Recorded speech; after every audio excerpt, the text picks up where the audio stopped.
بسم اللہ الرحمن الرحیم۔ السلام علیکم۔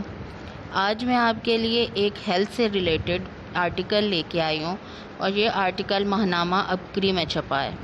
اس کا مقصد صرف یہ تھا کہ اگر میری اس کاوش سے کسی کو کوئی فائدہ ہو جاتا ہے اس کی صحت کے میں، تو چلو مجھے اس کی دعا بھی مل جائے گی۔ اور دوسرا، یہ بالکل ریسرچ کے مطابق ہوتی ہے۔ آپ ماہنامہ ابکری کا پتہ کر سکتے ہیں اور اس کے علاوہ اس میں اور بھی بہت سارے مسائل کا حل ہوتا ہے جو آپ جان سکتے ہیں۔ سب سے پہلے تو یہ کہ سچے موتی جو ہمارے زیورات میں استعمال ہوتے ہیں، ہم اس کو کھانے میں کیسے استعمال کر سکتے ہیں جبکہ وہ اس قدر مہنگے ہوتے ہیں۔ لیکن ایک سچے موتی اور بھی ہیں جن کو واقعی ہم نے چھوڑ دیا، بلکہ ہم بھول گئے ہیں۔ آج ہم ان سچے موتیوں کے بارے میں پڑھیں گے۔ اب آرٹیکل سٹارٹ کرتے ہیں۔ بچپن میں دیکھا تھا کہ جب کوئی بیمار ہو جاتا یا علیل یا طویل بیماری سے اٹھتا، بڑے بوڑھے سیانے سمجھدار یا مالج بطور غذا ساگودانہ مسلسل استعمال کرنے کا مشورہ دیتے۔ اب تک تو یہی سنا تھا اور یہی دیکھا تھا کہ ساگودانہ مریضوں کی غذا ہے اور بیماریوں کے لیے استعمال ہوتا ہے۔ صحت مند آدمی ساگودانہ استعمال کرے، یہ خیال گمان اور تصور میں بھی نہیں تھا۔ جرمنی یونیورسٹی کے ایک پروفیسر ڈاکٹر جو دراصل پاکستانی اور گزشتہ 42 سال سے وہاں ریسرچ میں مشغول ہے، ان کا موضوع دراصل فطری اور قدرتی غذاؤں پر تحقیق و ریسرچ کرنا ہے۔ سالہ سال سے تسبیح خانے سے نسبت ہے اور کوئی ایک بات کہیں سے سنی تھی بس، تو دل تو اللہ کے قبضے میں، اس کے دل کی دنیا بدلی، اب وہ مسلسل رابطے میں ہے۔ میں نے ان سے ایک بار سوال کیا کہ کیا ساگودانہ آپ کی نظر سے کبھی گزرا؟ میری بات سنتے ہی ہلکے سے مسکرائے، پہلو بدلا اور آنکھوں کی چمک اور لفظوں کی دھمک نے جو کچھ بیان کیا وہ کچھ انوکھا ہی تھا، جو شاید میری توقع سے کہیں زیادہ عجیب و غریب، کیونکہ مجھے احساس تھا اور دیکھا بھی تھا کہ اب تک ساگودانہ تو صرف مریضوں اور بوڑھوں کے لیے ہے، لیکن ان کی باتوں نے میرے لیے ایک نیا راز اور عقدہ کھولا۔ ڈاکٹر صاحب بتانے لگے، یورپ کے 17 ممالک ایسے ہیں جہاں پیدائش سے پہلے دن جب بچہ ماں کا دودھ چھوڑتا ہے، اس کی غذا گورنمنٹ کے آرڈر کے مطابق ساگودانہ ہی ہے۔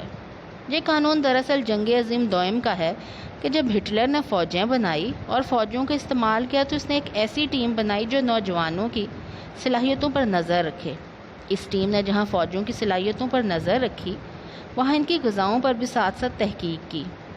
اس تحقیق کے بعد جو نتیجہ سامنے آیا وہ نتیجہ یہی تھا کہ کچھ غذائیں ایسی ہیں اگر بچپن سے بچے کو وہ غذا دی جائے تو بچے کے اعصاب مضبوط، اس کی گرفت لاجواب، یعنی ہاتھوں کی پکڑ، اس کی چال میں ہمیشہ توازن اور تیزی رہے گی، وہ تھکے گا نہیں، کمزور نہیں ہوگا، جلد بوڑھا نہیں ہوگا، اس کی نظر، یادداشت، سننے کی قوت، سوچنے کی صلاحیت اور دل ہمیشہ تندرست 100 سال کی عمر میں بھی رہیں گے۔ وہ غذائیں جن غذاؤں کا استعمال کرنا ان صلاحیتوں کو پانے کے لیے ضروری تھا، ان میں ایک اہم غذا ساگودانہ بھی ماہرین نے قرار دی ہے۔ پھر اس دن سے لے کر یعنی 1941 سے آج تک ساگودانہ پر مسلسل تحقیق و ریسرچ ہو رہی ہے، اور یورپ کا ہر بچہ جب ماں کا دودھ چھوڑتا ہے تو سب سے پہلا چمچ اس کے منہ میں ساگودانہ کا ہی جاتا ہے۔ اور پھر یہی یورپ ہے جو ہمیں سائنسدان، پروفیسر، اسکالر، پوری دنیا میں چھا جانے والے تھنک ٹینک دیتا ہے۔ ہم ان کی صلاحیتوں کو تو دیکھتے ہیں، ان کی غذاؤں کو نہیں دیکھتے، جن غذاؤں کے نیچے ساگودانہ کے راز ہیں، اور ساگودانہ ان کی زندگی کا سب کچھ اور حاصل ہے۔ مجھے ایک بڑے بوڑھے ملے جنہوں نے ایک انوکھا تجربہ بتایا کہ بچے کو شروع سے اگر ساگودانہ دیا جائے تو جن میں قد بڑھنے کی کمی ہوتی ہے ان کے قد بڑھتے ہیں اور صلاحیتیں سائنسدانوں جیسی ہوتی ہیں۔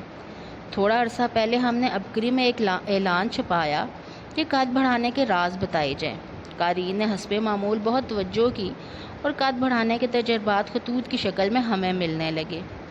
ساگودانہ ان تجربات میں ایک ایسا انوکھا تجربہ تھا جس کو متعدد قارئین نے اپنے تجربات میں بیان کیا کہ ہم نے جب بھی ساگودانہ استعمال کیا اور بچوں کو کرایا، ان کے قد میں نمایاں اضافہ پایا، جسم پھرتیلا ہوا، دماغ اور آنکھیں روشن ہوئی، یادداشت کا مسئلہ حل ہوا۔ وہ بچے جو ہر وقت بیمار اور موسمی بیماریوں سے بہت زیادہ متاثر ہوتے تھے، وہ گھرانے جن کا گھر ہر وقت میڈیکل سٹور بنا رہتا تھا، ان گھروں میں صحت و تندرستی جاگ اٹھی اور بیماریاں سو گئی۔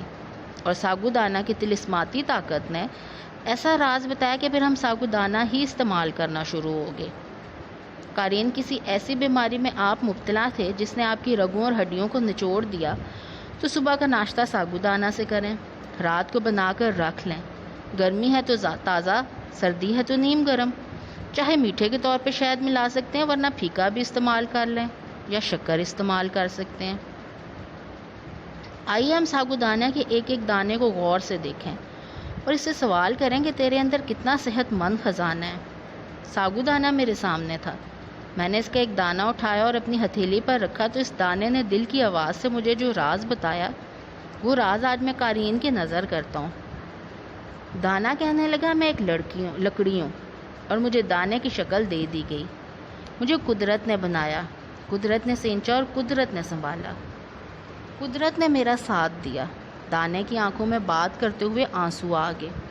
میں نے اپنے دامن سے اس کے آنسو صاف کیے، کیونکہ میں جس دور میں بیٹھا تھا اس دور میں ابھی ٹشو ایجاد نہیں ہوا تھا۔ چونکہ بچپن میں اپنے آنسو دامن سے ہی صاف کیے تو میں نے اس کے آنسو دامن سے صاف کیے۔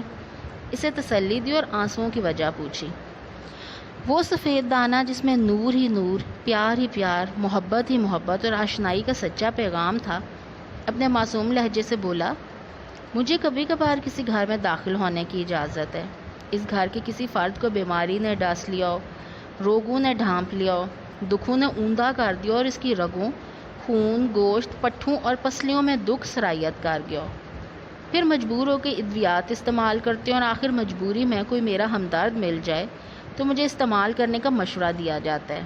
پھر 100 بار سوچا جاتا ہے کہ ایک طرف ڈبے بند غذائیں اور وائٹامن جن کے رنگ برنگے نام اور رنگ برنگے فائدے لکھے ہوتے ہیں، اندر کچھ ہوتا ہے یا نہیں، یا محض تجارت ہے، اور ایک طرف میری حیثیت جسے دیکھ کر کہا جاتا ہے کہ یہ عام دانے ہی تو ہیں، اس سے کیا ہوگا، بس یہ لفظ میرا کلیجہ چیر دیتے ہیں، میرا درد بکھیر دیتے ہیں۔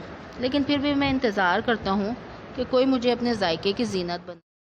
پھر آخر کار تھک ہار کر مجبوراً مجھے استعمال کیا جاتا ہے، اور میں جب ان کے پیٹ کی زینت بنتا ہوں تو چند ہی دنوں کے بعد میرا احساس انہیں احساس دلاتا ہے، میرا درد انہیں اطلاع دیتا ہے کہ نہیں، ہم بھولے رہے، ہماری اطلاع غلط تھی، اس کے تو دانے دانے میں صحت ہے، تندرستی کا پیغام ہے، خیر کی راہیں ہیں، بیماریوں سے نکلنے اور بچنے کا پہلا قدم ہے۔ پھر بھی مجھے وہ قدر کی نظر نہیں دی جاتی جو قدر کی نظر مجھے ملنی چاہیے۔ لیکن میں مایوس نہیں ہوتا، میں نے انسانیت کی خدمت کا عزم کیا ہے، میں نے انسانیت کو دینے کا تصور کیا ہے، میرا من اور میرا تن ہر لمحہ انسانیت کی شفا یابی کے لیے بیتاب رہتا ہے۔ اب اس کے آنسو 100% خشک ہی نہ ہوئے تھے کہ اس نے ایک اگلا انوکھا راز اگلا جس سے میں خود حیران ہو گیا، اور میرا لکھتا ہوا قلم رک گیا، ایسا رکا کہ اس کی سیاہی سے سارا صفحہ سیاہ ہو گیا اور اس کی سیاہی پھیل گئی۔ مجھے کچھ دیر کے بعد احساس ہوا کہ یہ کیا، لیکن اس وقت تک وہ راز کائنات نے سن لیا تھا، اور پھر میرا قلم چلنا شروع ہوا۔ آپ آج اگر چاہتے ہیں کہ آپ کا بچہ صحت مند ہو، اس کے اعصاب مضبوط ہوں، اور کئی بچوں میں یہ بیماری ہوتی ہے کہ اس کی ہڈیاں، بچے گرتے ہیں اور ہڈی بہت جلدی ٹوٹ جاتی ہے، تو جب شروع سے ان کو ٹھوس غذا دی جانے لگے تو سیریلیک کے ڈبوں کے بجائے ساگودانہ کی کھیر استعمال کریں۔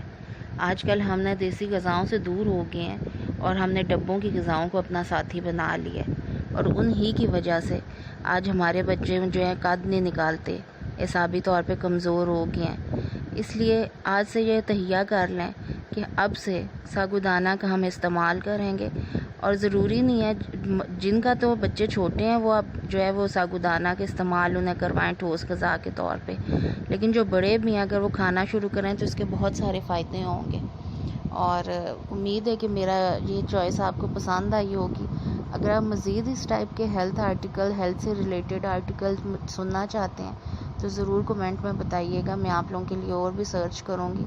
خوشی مجھے اس بات کی ہوگی اگر کسی کو بھی اس سے کوئی تھوڑا سا بھی فائدہ ہو جائے تو، اور اس کے علاوہ وہ روحانی طور پر بھی مسائل کا حل بتاتی ہیں۔ میں ڈسکرپشن میں ان کی ویب سائٹ کا آپ لوگوں کو ایڈریس دوں گی، آپ لوگ اس کو ضرور وزٹ کیجیے گا، آپ لوگوں کو اور بھی بہت سارے فائدے ہوں گے۔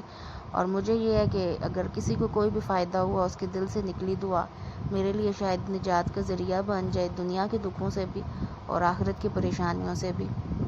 امید ہے کہ آپ لوگ ضرور کمنٹ میں اپنے آراء کا اظہار کریں گے، اور اس کے ساتھ ہی اللہ حافظ۔